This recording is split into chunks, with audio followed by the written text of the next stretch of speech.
o que que eu ensino, que é uma regra que eu criei, a regra dos 200. Pega o quanto você quer ter de renda, multiplica por 200. Isso aí é o tanto de dinheiro que você precisa ter. Ah, eu quero ter uma renda de R$ 5.000. Multiplica por 200. Então, seu objetivo é acumular R$ 1.000.000. Por que 0,5%? Por que que eu digo para dividir por 0,5%? O pessoal fala muito assim, fundo base 10. Quais fundos você gosta, professor? Quem está nos assistindo aqui já investe em fundos imobiliários está muito preocupado, porque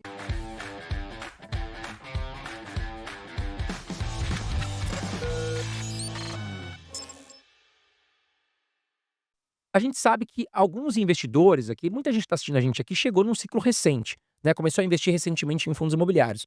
E aí pegou esse ciclo de queda, né? A gente está vendo muitos fundos imobiliários cair forte, né? 10, 15, 20%. E muita gente está desesperada, alguns até vendendo nesse ciclo para migrar para renda fixa. Eu quero entender com você, é o fim dos fundos imobiliários? Muita gente com medo, o que está acontecendo? É, assim, o fim não é, né, é uma classe de ativos, eu acho que ainda está no começo, é uma classe bem recente, né, se a gente fala de 10 anos atrás, não tinha quase nada de fundo imobiliário, tinha muito pouco, né. A gente teve um boom ali 2018, 2019, e aí que o mercado não, os investidores, pessoa física, meio que acordaram e conheceram um pouco de fundos imobiliários, chegou ali no topo em 2019, depois teve pandemia. Então é um mercado que está amadurecendo. A gente está vendo aí um amadurecimento desse mercado. Por exemplo, FOF, que são os fundos de fundos, é meio que está acabando, né? Isso aí ó, tende a acabar e meio que virar os Red Funds, que são fundos multimercado, para que eles possam investir em qualquer tipo de classe de ativo, porque não deu certo. Eu sempre fui contra a FOF, nunca gostei, porque é o gestor tentando fazer trade para dar resultado num ativo que não tem tanta liquidez assim para que o gestor esteja tradando bilhões e bilhões e bilhões todo dia, não tem mercado para isso, ainda é um mercado pequeno, então a gente está percebendo essa evolução. Em relação à queda, cair 10, 15% na renda variável não é nada demais. Só que o que provocou essa queda? Eu ensino para os meus alunos na mentoria, que é o meu curso completo, que quando a gente está falando de fundos imobiliários de tijolo, a gente faz a precificação, que é o que a gente chama de valuation, deles pensando e comparando com o tesouro de longo prazo de 10 anos, o tesouro IPCA mais de daqui a 10 anos, que seria mais ou menos o 2035, e ele tem uma taxa parecida com 2045. O que que aconteceu com a taxa do tesouro? Tá pagando aí IPCA mais 6,70, 6,50, o 2029 chegou a 7. E aí, o que que acontece? Você tem que, para valer a pena investir em fundo imobiliário de tijolo, você tem que pegar esse retorno que você vai ter no IPCA+, isso de tijolo, mais o prêmio de risco, porque você está correndo um risco de estar na renda variável, e aí dependendo do fundo, da classe, você tem uma ponderação de risco. Eu boto menos risco para shopping, para logístico, renda urbana, e aí outros eu coloco um pouco mais de risco, e aí a gente faz uma taxa de desconto, que é o prêmio por correr esse risco. Quanto maior a taxa do IPCA, do Tesouro, maior é o prêmio que eu vou colocar, ou seja, maior é o desconto que eu vou jogar sobre o fundo imobiliário de tijolo. E menor, então, vai ser o valor que eu aceito pagar. Sim. Quanto mais sobe o tesouro, menor é o valor que eu aceito pagar no fundo imobiliário. Por isso, as cotas caíram. Porque você faz uma equiparação quando você fala de valuation. O investidor leigo, ele vai olhar o quê? O título do tesouro está pagando pra caramba, vou sair daqui e vou para lá. Eu não concordo muito com essa visão. Por quê? Porque o título do tesouro de longo prazo, ou qualquer renda fixa, ela tem o objetivo de você investe, resgata no final. O fundo imobiliário, ele tem o objetivo de te pagar uma renda todo mês, eternamente, porque ele não vai acabar, diferente da renda fixa que tem um objetivo.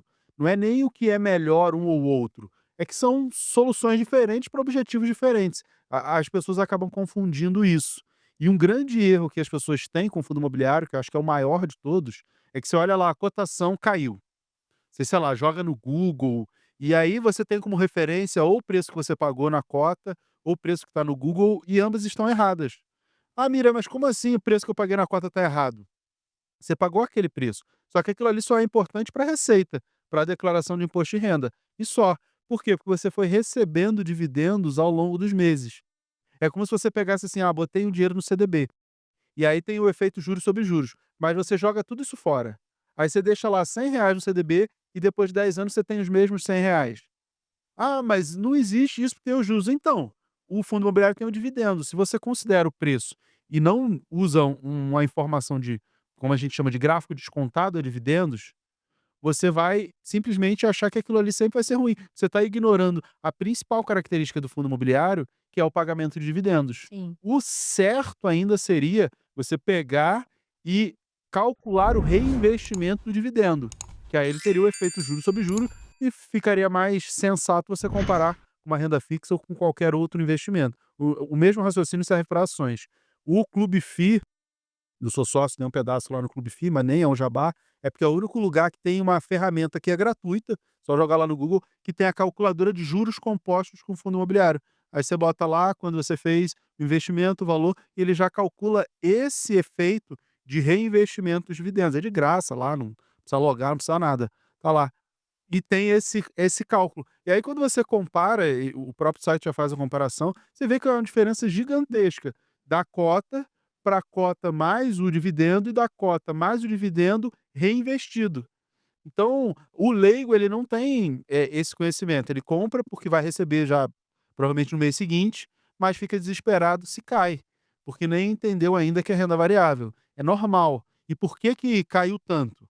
Condições macroeconômicas, principalmente o impacto fiscal, política, Brasil, né. E aí a gente tem, se bem que agora até a eleição do Trump impacta um pouco. Eh, a gente tem aí o tesouro subindo pra caramba, taxas de juros, expectativa de Selic subindo, cada vez mais, e isso impacta toda a renda variável. A bolsa sofreu menos, porque a gente tem Petrobras que subiu, Vale até que caiu um pouco, mas a gente tem um pouco de commodities ali, e a bolsa já estava muito barata. Se não fosse o risco fiscal, era para a bolsa de valores das ações, né, de uma maneira geral, estarem bem, bem, bem acima. Por isso que a bolsa não caiu tanto, que já estava muito barato, então não tinha muito para onde cair. O mercado já tinha precificado muita coisa. O pessoal fala muito assim, fundo base 10. Quais fundos você gosta, professor? Porque o pessoal pergunta muito pra gente, né? Porque é um valor menor, como a gente fala, não é só para milionário, a gente tem ali fundos que você compra com R$ 10 uma cota, mas as pessoas têm muita dúvida. Quais estudar fundo base 10 na sua visão que são bons? Assim, fundo base 10, eu acho que é uma tendência do mercado, o MXRF provou que isso aí é uma maneira de dar acesso, eu acho excelente, eu acho que todos os fundos imobiliários deveriam ser base 10, só que as pessoas acabam se apegando a isso e não deveria. Por quê? Porque isso não é reflexo de qualidade nem de que está barato. Muita gente, tem até gente que fala na internet publicamente, "Ah, não, tá barato, custa R$ 10". Não, não é porque se você não fizer uma avaliação e um valuation, você não vai dizer que tá barato ou tá caro. Você falar assim: "Ah, tá barato porque tá abaixo do valor patrimonial". Pronto, já tem alguma referência. Agora só porque é R$ 10, ele pode estar R$ 10 e o valor patrimonial é 19. Pô, tá super caro. Caso da Sim. NXF11 recente, né. E aí você vai estar caro, não é porque é R$ 10. Eu acho muito importante ter fundos base 10. Por quê? Porque os fundos imobiliários ele tem um efeito pedagógico muito grande. Você investe e recebe dividendo.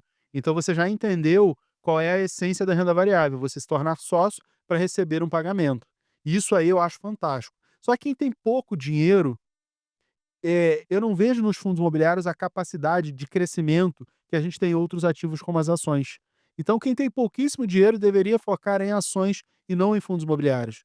A característica principal do fundo imobiliário é pagar dividendo, então eles funcionam muito bem para quem quer receber de imediato muito dinheiro. "Ah, eu quero receber uma grana Mensalmente. já mensalmente, já, mas no mês que vem". "Ah, eu quero receber mensalmente daqui a 10 anos", as ações são mais interessantes. Sim. Tem uma aula na mentoria que eu faço, que é o DMA, dividendo mensal com ações. Você pode ter uma carteira de ações que te pague, cada uma vai te pagar num mês diferente, e ao longo do ano você tem uma previsibilidade ali de pagamentos todos os meses, não tem nenhum problema. As pessoas acabam focando muito nos fundos imobiliários base 10, porque: "Ah, eu tenho pouco dinheiro para colocar". Deveria focar mais em ações. Por que isso? Porque as ações, elas não distribuem todo o seu lucro, elas retêm parte do lucro para investir e crescer, para investir no próprio negócio e crescer. O fundo imobiliário ele é obrigado a distribuir no mínimo 95%. Ou seja, não sobra dinheiro, é regra, ele está lá na lei que ele tem que distribuir no mínimo 95%. Se ele distribuir no mínimo 95%, ele não tem para onde crescer. Então ele não é uma ferramenta de crescimento, não é da natureza dele, não é de se esperar. Ah, se um dia a lei mudar, ele puder fazer, sei lá, recompra das próprias cotas, distribuir menos, fazer outras coisas, aí sim, a gente vai ter uma expectativa de crescimento, de valorização das cotas diferente. Hoje a gente não tem isso. "Ah, Mira, mas eu vou reinvestir os dividendos, vou fazer", de repente vai fazer trade, vai vender, vai recomprar, vai girar a carteira. Tá bom, aí você talvez tenha um resultado melhor, mas a forma normal como as pessoas investem não é de se esperar uma grande valorização, porque ele distribui tudo que ele pode, entendeu? Não é, ele não tem muito para onde crescer. Por isso que todo mundo que tem pouco dinheiro deveria pensar em ações e não em fundos imobiliários. Eu acho que o fundo imobiliário é para quem já tem um pouco mais de grana. Mira, o que que é um pouco mais de grana? Aí depende muito da realidade de cada um. Depende de quanto você quer ter lá no futuro. De repente você já tem metade do quanto você quer ter lá no futuro. Então já é bastante dinheiro. Ah, quanto você quer ter lá no futuro? Ainda está muito vago. O que que eu ensino, que é uma regra que eu criei, a regra dos 200. Pega o quanto você quer ter de renda, multiplica por 200. Isso aí é o tanto de dinheiro que você precisa ter. Ah, eu quero ter uma renda de R$ 5.000. Multiplica por 200. Então, seu objetivo é acumular R$ 1.000.000. Da onde saiu isso? Surgiu da minha cabeça, eu sou mágico? Não, é a forma matemática da perpetuidade. Você pega o quanto você quer receber e divide pela taxa. R$ 5.000, se eu dividir por 0,5%, 0,5%, vai dar R$ 1.000.000. Só que dividir por meio, não sei o quê, aí eu falo assim: multiplica por 200, dá o mesmo. Só que é muito mais fácil a gente pensar em multiplicar. Por que 0,5%? Por que que eu digo, para dividir por 0,5%? Porque eu acredito que qualquer pessoa consegue montar uma carteira para receber 0,5% ao mês. A poupança antiga dava 6% ao ano, 0,5% ao mês, né. Então, o que que eu ensino aos meus alunos? Você vai criar uma carteira para pagar mais do que isso, vai te pagar 0,75, 0,8, e aí você vai reinvestir 0,3, 0,25 e viver com meio. Sim, para descontar a inflação, né. É, exatamente, porque não é para tentar corrigir a inflação, né, jogar lá e você continua aportando uma parte, e aí você vai fazer o seu patrimônio continuar crescendo, essa é a ideia. Por isso o 0,5%, daí vem os 200, que é o que eu multiplico a renda pelo 200 para quanto você precisa ter? X. Sei lá, você já tem metade, você já tem uma grana relativa, já é uma grana suficientemente grande. E aí você já pode pensar com mais carinho em fundos imobiliários. Ah, eu estou começando. Foca mais em ações e preferencialmente ações de empresas não cíclicas. A gente tem, não é um erro, né, mas eu não gosto de comparar, as ações, mercado com o Ibov. Por quê? Porque boa parte do Ibovespa é de empresa cíclica, Petri, Vale, e aí, por exemplo, a Petrobras está nas máximas, Vale está lá nas mínimas de muito tempo. Então uma coisa, se você só tem essas 2, vai ficar ali, uma coisa pela outra, ou seja, não sai do lugar. Se você foca em empresas mais resilientes, elétricas, bancos, saneamento, seguradoras, que são os 4 setores mais seguros, não são cíclicos. Então você tem, facilmente você consegue bater o Ibovespa, bater o CDI, bater os indicadores sem muita dor de cabeça.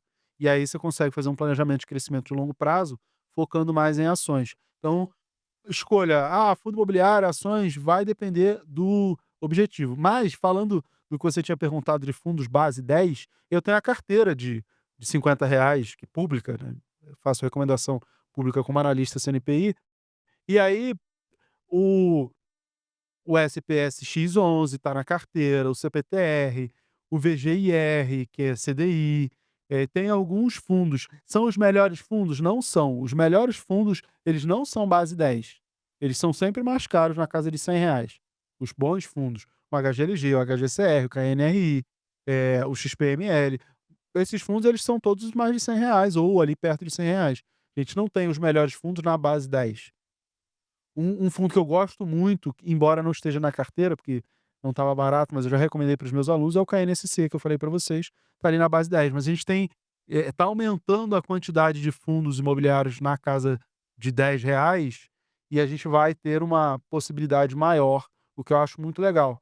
Mas, mais uma vez, eu acho que isso é mais importante mais pelo efeito pedagógico do que pelo efeito prático do investimento, porque quem tem pouco dinheiro deveria focar em ações. Professor, e agora nesse momento, o que que você acha que tá, por exemplo, não sei se você vai falar um setor ou se você vai falar um setor e quais fundos imobiliários. Porque tem muita coisa descontada e o pessoal fala: "Qual setor? Que você acha?" Acho que para o André, para você também. Quais fundos você acha que estão baratos, que valem a pena agora? Assim, meio que tudo tá barato. O problema é que as pessoas vão acabar confundindo e a gente tem uma assimetria de riscos. O que que é isso? Tudo caiu, então mais ou menos tudo tá barato. Só que aquilo que era ruim caiu, mas não na mesma proporção do que as coisas boas. Então o risco-retorno não tá valendo a pena para aquilo que não é bom, entendeu? Você pegar fundos que caíram pra caramba, aqueles que deram problema lá, Gramado Parque, Deva, HCTR, lá, deram você não tem ali um risco-retorno que vale a pena. Agora você tem outros fundos, os tops aí do mercado, um HGLG, um HGCR, um monte de o KNRI, excelentes fundos que também caíram e eu vejo neles uma oportunidade maior. Por quê? Porque esses fundos normalmente eles estão caros. Quando é que você consegue comprar eles barato? Num momento como esse. Sim, Quando a gente tiver alguma estabilidade maior na economia, uma redução das taxas de juros, isso vai acontecer, né? Economia cíclica, nem que seja com o próximo presidente, mas uma hora isso vai acontecer, você vai voltar a ver esses preços subirem e aí você vai acabar comprando caro. Então, nesse momento, o que eu faria, o que eu recomendo para os meus alunos, é a oportunidade de comprar as coisas boas, baratas.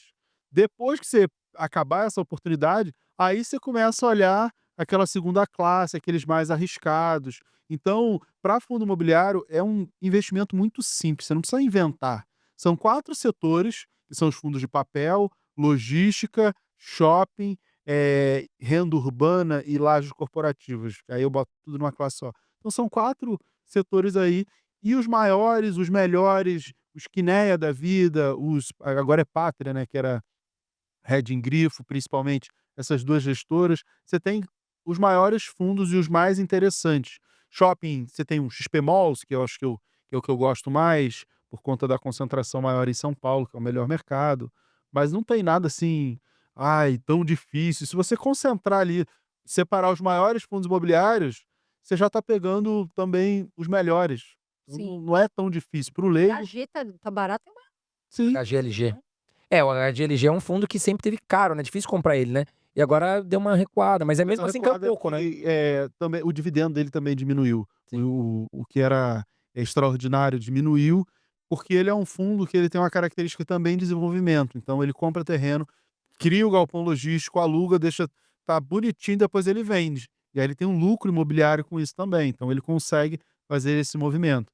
O mercado ficou muito, receoso com a compra da Pátria, né, a gestora Pátria comprou a Reding Grifo, todo o portfólio imobiliário, porque eles saíram do Brasil não, deixaram de atuar no mercado imobiliário, venderam todo o portfólio, né.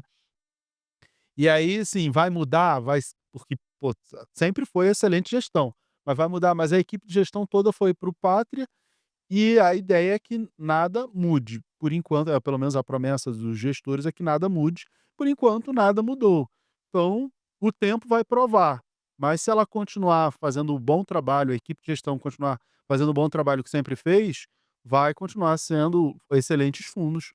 Não só o HGLG, eu gosto muito do HGCR, que ele é meio a meio, metade PCA, metade CDI, né, então HGCR. é igual o KNSC, que também é da Quineia, que também é meio a meio. Porque a Quineia tem o KNP, que é a inflação, e o KNCR, que é CDI.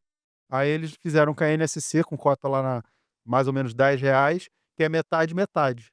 Então Sim, você tem os 2 mundos, o KNP, que é o maior fundo da indústria, porque é só para investidor qualificado, mais de 7 bi, e o KNSC, que é CDI, que também é meio que a reserva de emergência dos outros fundos imobiliários, os gestores compram ali. E aí eles lançaram o KNSC, se não me falha a memória, eu recomendei KNSC, acho que tem um mês para os meus alunos, porque ele é isso, é CDI e PCA. O CDI, que é a Selic over, ele vai subir para controlar a inflação. A inflação sobe, aí tem que subir a Selic. Então você tem um pouco de cada, de inflação e de taxa de juros, então tá sim. sempre ali, né, são fundos que você não vai perceber uma queda, "Nossa, caiu pra caramba", porque se a taxa de juros cai, você tem um incentivo, um estímulo à inflação. Inicial. Ah, se a inflação cai é porque a taxa de juros subiu, então Vai ficar ali. Libra. O HGCR até caiu, ele tá num preço bem interessante.